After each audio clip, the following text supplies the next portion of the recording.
Morning class. तो कल हम लास्ट लेक्चर में हम लोगों ने पढ़ा था स्केल के बारे में कि स्केल क्या होता है, रिप्रेजेंटेटिव फैक्टर क्या होता है, कैसे हम उसको पूरा जज करते हैं, कैसे उसको हम लोग डिनोट करते हैं। तो आज उस पे बेस्ड हम लोग एक न्यूमेरिकल सॉल्व करेंगे, ठीक है। तो न्यूमेरिकल बेस्ड ऑन स्केल। तो सबसे पहले हम लोग क्वेश्चन लिखते हैं। क्वेश्चन है अ surveyor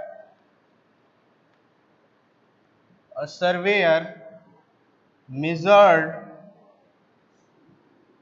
a distance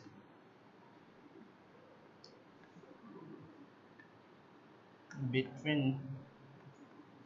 2 points with a scale of 1 centimeter is equal to 1 meter. Letter he know that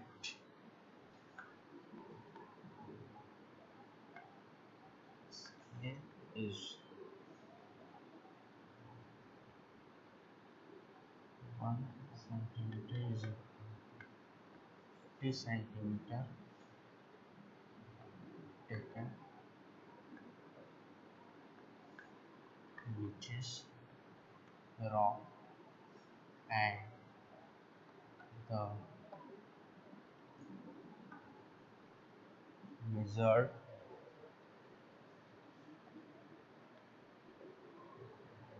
distance is 50 meter. What should be the correct length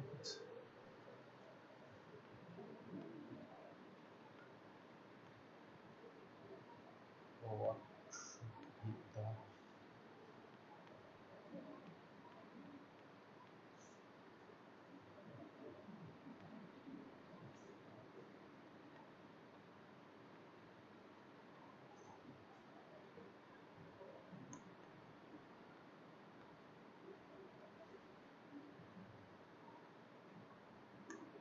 should be the okay. So this is the question. A surveyor measured a distance between 2 points with a scale of 1 meter. 1 centimeter is equal to 1 meter. Later he knows that the scale is 1 centimeter is equal to 50 centimeter taken, which is wrong, and the measured distance is 50 meter. What should be the correct length and what should be the correct area if measured area is 60 meter square? तो इस particular question में आप लोगों को क्या करना है कि हमको एक सर्वेयर था जो आपका कुछ डिस्टेंस मेजर किया, स्केल क्या था 1 सेंटीमीटर इक्वल टू 1 मीटर, लेकिन बाद में उसको पता चला कि स्केल जो है 1 सेंटीमीटर इक्वल टू 50 सेंटीमीटर वो लिया था, जो रॉन्ग था। मतलब वो जो स्केल बनाया था 1 सेंटीमीटर इक्वल टू 50 सेंटीमीटर पे, वो जो स्केलिंग क्या थी वो रॉन्ग थी, ठीक है। और जो वो डिस्टेंस मेजर किया था वो कितना था 50 मीटर। तो what should be the correct length, मतलब करेक्ट लेंथ क्या है वो आपको निकालना है। और सेम उसी प्रोसेस पे अगर आपका एरिया मेजर किया है 60 मीटर स्क्वायर तो आपका करेक्ट एरिया क्या होगा, ठीक है। तो कल हम लोगों ने फॉर्मूला पढ़ा था, correct length is equal to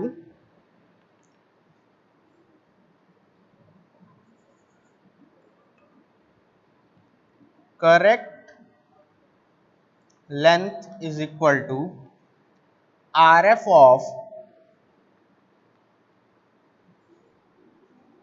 wrong scale upon RF of correct scale into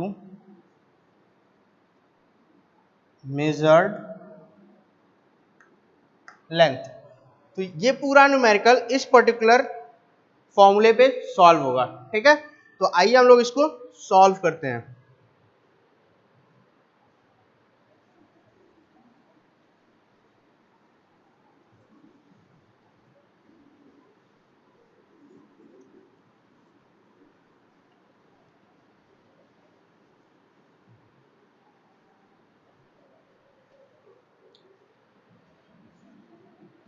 solution. तो first of all we will write RF of wrong scale. Wrong scale क्या था, 1 centimetre is equal to 50 centimetre. तो आपका RF जो हो जाएगा वो क्या होगा, 1/50. क्लियर.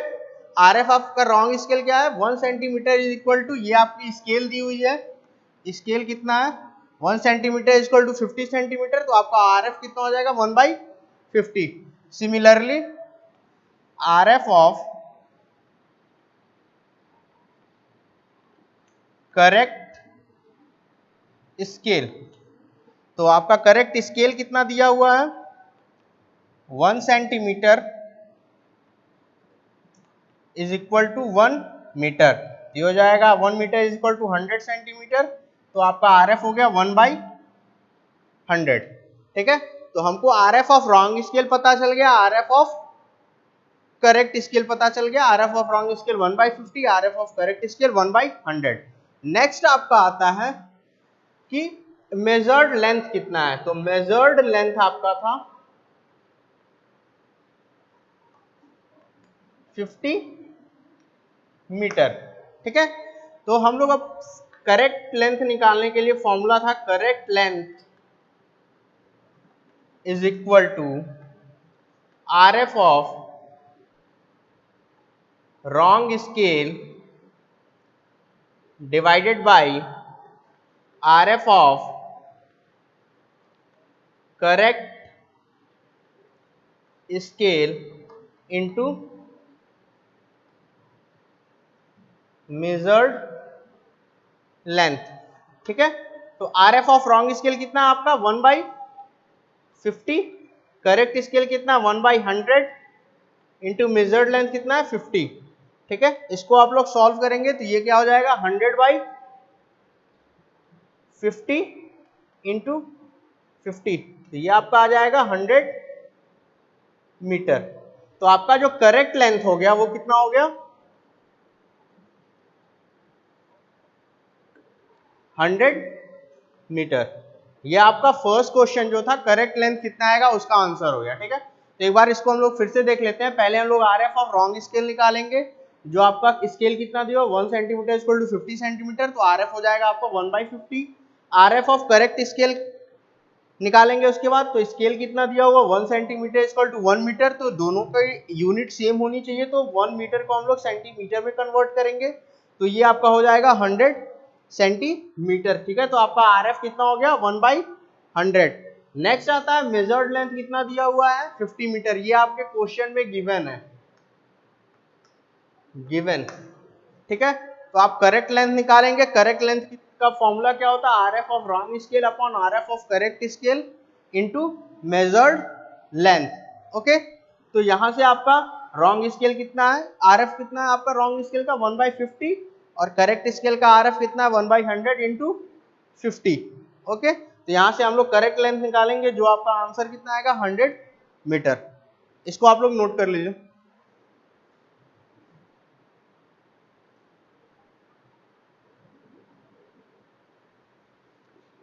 ठीक है. तो ये आप लोग का नोट हो गया. अब नेक्स्ट इसी में एक पार्ट और था हम लोग का क्वेश्चन का कि हम लोग को निकालना था एरिया कितना होगा. ठीक है.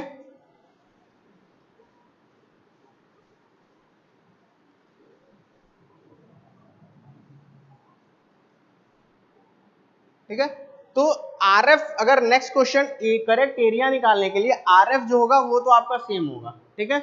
तो आपका मेजर्ड एरिया कितना है. तो मेजर्ड एरिया हमारा क्वेश्चन में गिवन है, measured area is equal to 60 metre square. Measured area कितना है आपका 60 मीटर स्क्वायर.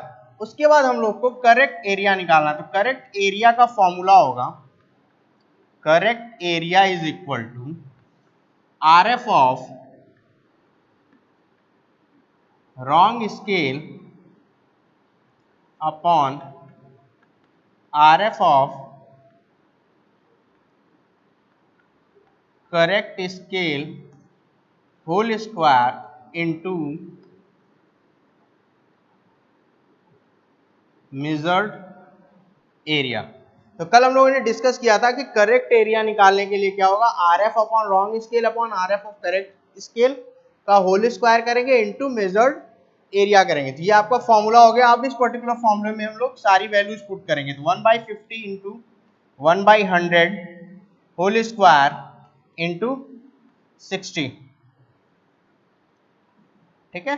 तो यहां से आपका आ जाएगा, ये हो जाएगा 2 whole square into 60 is equal to 240 square metre, ठीक है। तो ये आपका करेक्ट एरिया हो गया, ठीक है। तो एक बार और इस चीज को पर्टिकुलर देख लीजिए। सबसे पहले लेंथ निकालने के लिए जो हम लोग स्केल लिए हुए थे, सेम स्केल हम लोग यहाँ पे यूज करेंगे। उसके बाद हम लोग करेक्ट एरिया का फॉर्मूला जो होगा R F upon wrong scale upon R F of correct scale का whole square into measured area, फिर सारी वैल्यूज पुट करेंगे और यहां से आपकी जो आंसर आ जाएगा वो क्या हो जाएगा, 240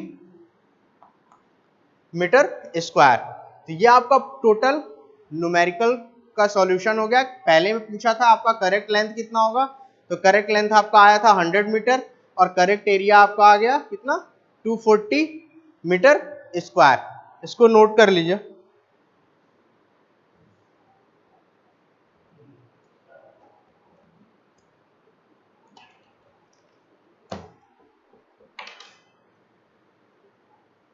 ठीक है, तो ये आप लोग का नोट हो गया। अब नेक्स्ट टॉपिक हम लोग का आता है जो है आपका survey station and survey lines. Next आपका टॉपिक क्या है, survey station and survey lines. तो इस तरह के न्यूमेरिकल आप लोग सॉल्व कर लीजिएगा। इसके बाद नेक्स्ट टॉपिक आप लोग का है जो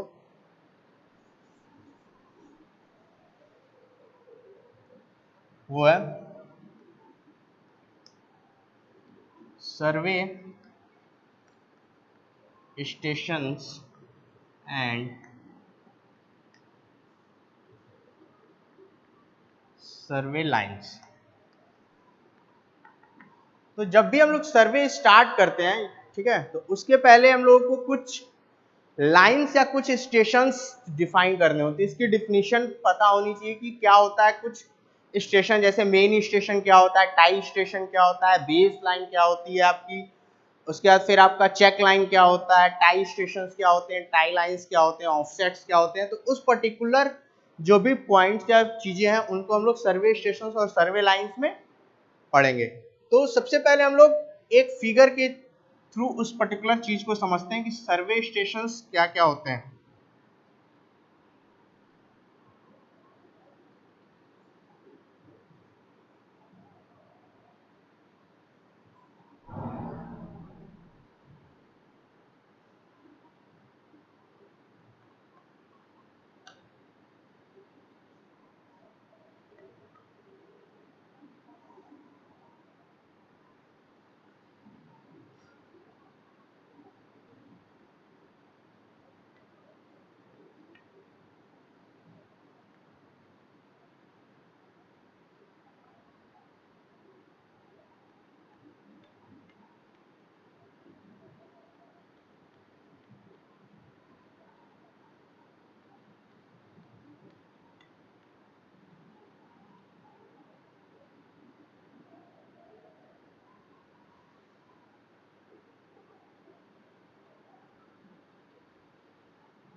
अब ये देखिए, सपोज ये कोई एक एरिया है, ठीक है, इस पर्टिकुलर एरिया का हमको सर्वे करना है, ठीक है। तो ये जो कुछ लाइंस ड्रॉ हुई हैं उस लाइंस के बारे में हम पढ़ते हैं।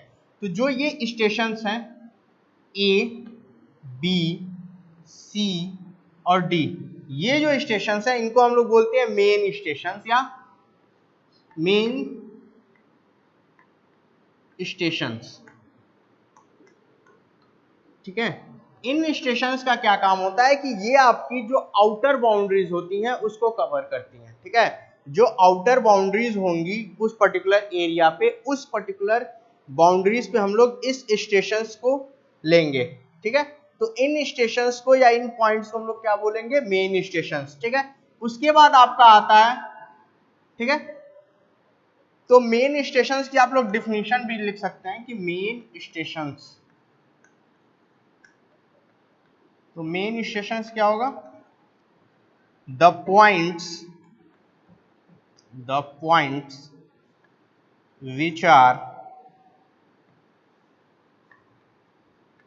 taken on the boundaries of the area to be surveyed। मतलब जिस एरिया को हम लोग को सर्वे करना है उसकी बाउंड्रीज पे जो हम लोग पॉइंट्स लेंगे वो क्या होंगी, हमारी मेन स्टेशंस होंगी। ठीक है, वो क्या होंगी, हमारी मेन स्टेशंस। तो मेन स्टेशंस क्या होंगे, the points which are taken on the boundaries of the area to be surveyed. मतलब जिस एरिया को सर्वे करना है या जिस पर्टिकुलर एरिया को हमको सर्वे करना है उस एरिया पे हम लोग उसकी बाउंड्रीज पे हम लोग क्या करेंगे, कुछ पॉइंट्स लेंगे और उस पॉइंट्स को हम लोग क्या बोलेंगे, मेन स्टेशंस। ठीक है, नेक्स्ट आता है आपका मेन सर्वे लाइन। ठीक है, तो जो लाइन दो मेन स्टेशंस को जोड़ेंगी, ठीक है, वो लाइन जो दो मेन स्टेशंस को जोड़ेंगी उनको क्या बोलेंगे, मेन सर्वे लाइन। मेन सर्वे लाइन, ठीक है, वो क्या होगा आपका, मेन सर्वे लाइन। ठीक है, तो मेन सर्वे लाइन की डिफिनीशन हो जाएगी आपकी, मेन सर्वे लाइन की डिफिनीशन क्या होगी, नेक्स्ट है आपका main survey lines. The line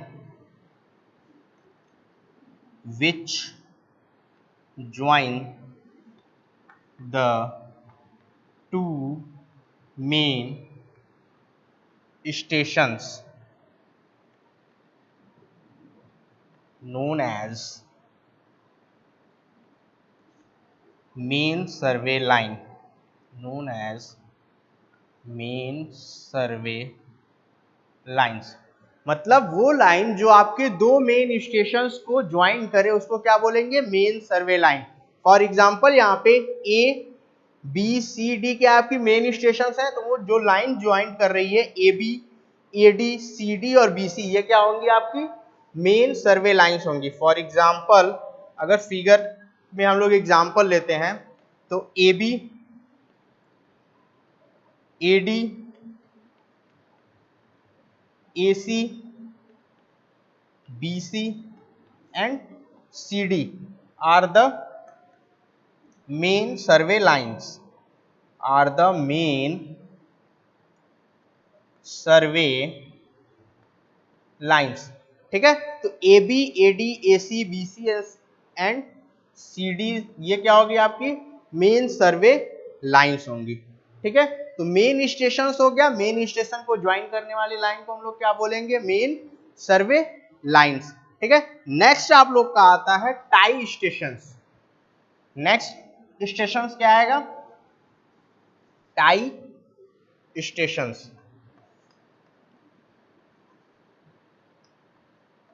tie stations और सब्सिडरी स्टेशंस। ठीक है, टाई स्टेशन और सब्सिडरी स्टेशन, ये एक पर्टिकुलर वो पॉइंट होता है जो दो मेन स्टेशंस के बीच में कहीं भी हम लोग डिनोट करते हैं। ठीक है, अगर दो मेन स्टेशंस के बीच में हम किसी एक पॉइंट पे लेते हैं तो उस पर्टिकुलर पॉइंट को हम लोग क्या बोलेंगे, टाई स्टेशंस। टाई स्टेशंस का सिंपल सा मतलब ये होता है कि फॉर एग्जांपल आप दो मेन स्टेशंस कवर किए, ठीक है, दो मेन स्टेशन क्या है आपका, इंटरविजिबल नहीं है, मतलब आप उसको एक पर्टिकुलर मेन स्टेशन से दूसरे मेन स्टेशन तक आप अच्छे से देख नहीं पा रहे हैं, तो उसको कवर करने के लिए हम लोग क्या करते हैं, एक टाई स्टेशन प्रोवाइड करते हैं, उसको क्या, उस पर्टिकुलर स्टेशन प्रोवाइड करते हैं और उस स्टेशन को क्या हम लोग बोलते हैं, टाई स्टेशन। तो इसकी डिफिनीशन होगी, the point between the two main stations to cover the area between these two main stations known as tie stations। ठीक है, तो टाई स्टेशन कौन सा स्टेशन होगा? वो पॉइंट जो दो मेन स्टेशंस के बीच में हो, और उसकी यूज क्या है कि वो क्या करेगा कि दोनों के बीच के एरिया को कवर करके आपका क्या बताएगा, एक स्टेशन डिनोट करेगा, जिसकी हेल्प से हम लोग क्या करेंगे कि दोनों पूरे एरिया को हम लोग कवर कर सकते हैं। ठीक है, इसके बाद नेक्स्ट आता है आपका टाई लाइन। ठीक है, टाई लाइंस, और ये आपका क्या हो गया, टाई स्टेशंस। ठीक है, तो मेन स्टेशन समझ में आ गया, मेन सर्वे लाइन समझ में आ गया, टाई स्टेशन समझ में आ गया। नेक्स्ट आपका है लाइन क्या है, टाई लाइंस। ठीक है, तो टाई मेन सर्वे लाइंस क्या था, जो दो मेन स्टेशंस को ज्वाइन करे उसको हम लोग क्या बोलते थे, मेन सर्वे लाइन बोलते थे। से सिमिलरली उसी तरह जो दो टाई स्टेशंस को ज्वाइन करेगा उसको हम लोग क्या बोलेंगे, टाई लाइंस। ठीक है, तो टाई लाइंस क्या होगा, the line which join two tie stations known as tie lines। उसको कभी कभी हम लोग क्या बोलते हैं, सब्सिडरी लाइंस भी बोलते हैं, सब्सिडरी लाइंस। ठीक है, तो वो लाइन जो आपके दो टाई स्टेशंस को ऐड ज्वाइन करेगी वो क्या होगी, आपकी टाई लाइंस होगी। इस फिगर में एग्जांपल के में आपका EF and GH lines are tie lines. ठीक है, EF और GH जो लाइंस है ये आपकी क्या है, टाई लाइंस है। क्लियर, तो चार चीजें हो गई आपकी, main stations, main survey lines, tie stations और टाई लाइंस। ठीक है, नेक्स्ट आपका आता है बेस लाइन। ठीक है, नेक्स्ट पॉइंट आपका क्या आता है, नेक्स्ट टॉपिक क्या आता है, बेस लाइन।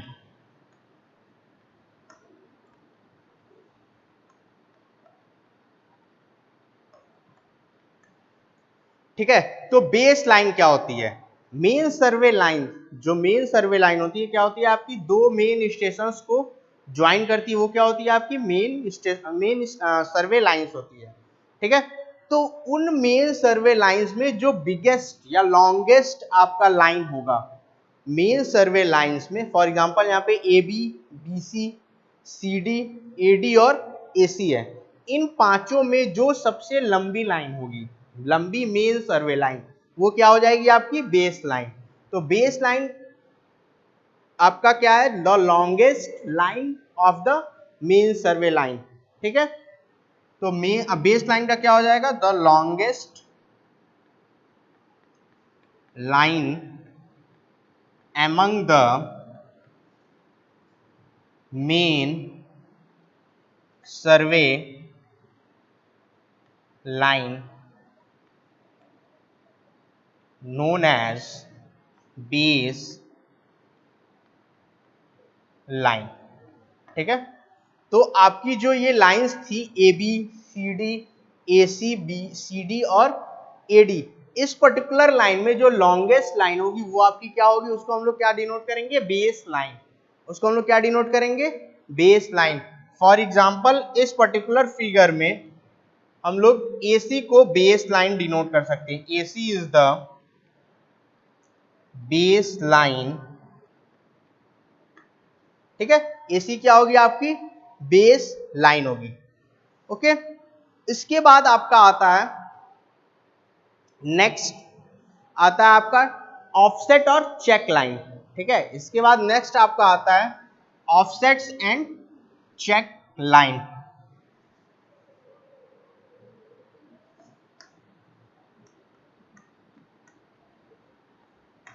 चेक लाइन, तो जैसा कि आपको वर्ड से पता चल रहा होगा कि ये किसी चीज की एक्यूरेसी को जज करने के लिए इस पर्टिकुलर लाइन को हम लोग यूज करते हैं। तो चेक लाइन का सबसे सिंपल वर्क क्या है कि वो पर्टिकुलर जो एरिया है, वो जो हम लोग सर्वे कर रहे हैं उस पर्टिकुलर एरिया में एक ऐसी लाइन हम लोग ड्रॉ करेंगे जिससे उसकी एक्यूरेसी को हम लोग मेजर कर सके। तो चेक लाइन की डिफिनीशन होगी, check line is used to check the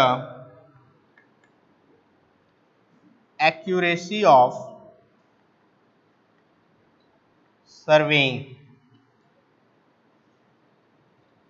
accuracy of the measurement,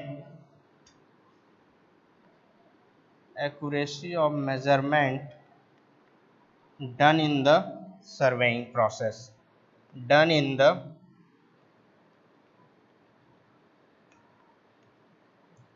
surveying process। ठीक है।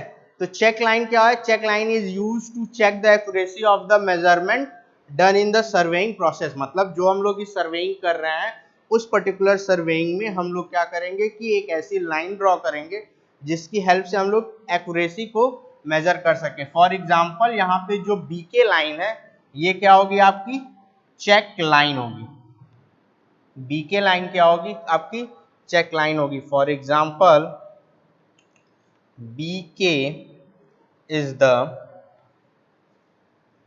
check line। ठीक है। तो आपकी चेक लाइन की ये पर्टिकुलर चेक लाइन हम लोग यूज किस लिए करते हैं? आपकी एक्यूरेसी को मेजर करने के लिए। ठीक है। अब लास्ट इस पर्टिकुलर सर्वे लाइन और सर्वे स्टेशन में आता है क्या है? आपका ऑफसेट। क्या है आपका? ऑफसेट।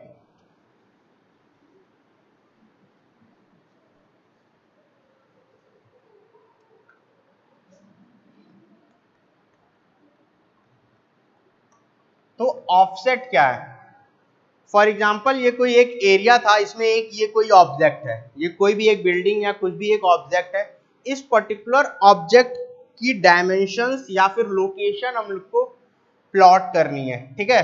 तो इस पर्टिकुलर कुछ पॉइंट से, इस पर्टिकुलर बिल्डिंग के कुछ पॉइंट से हम लोग टाई लाइंस या मेन सर्वे लाइंस पे हम लोग ऑफसेट्स या एक लाइन ड्रॉ करेंगे जो आपकी पर्टिकुलर पॉइंट से आपका टाई लाइंस पे मैच करेगी। इस पर्टिकुलर लाइंस को हम लोग क्या बोलते हैं? ऑफसेट्स बोलते हैं। ये क्या है आपका? ऑफसेट्स। ये परपेंडिकुलर भी हो सकती हैं और ऑब्लिक भी हो सकती हैं। ठीक है।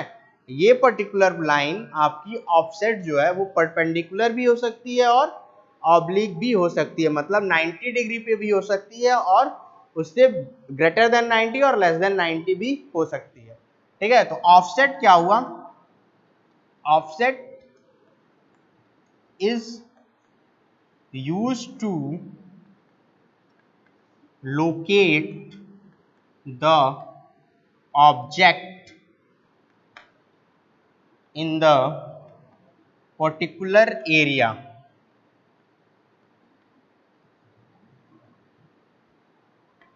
It may be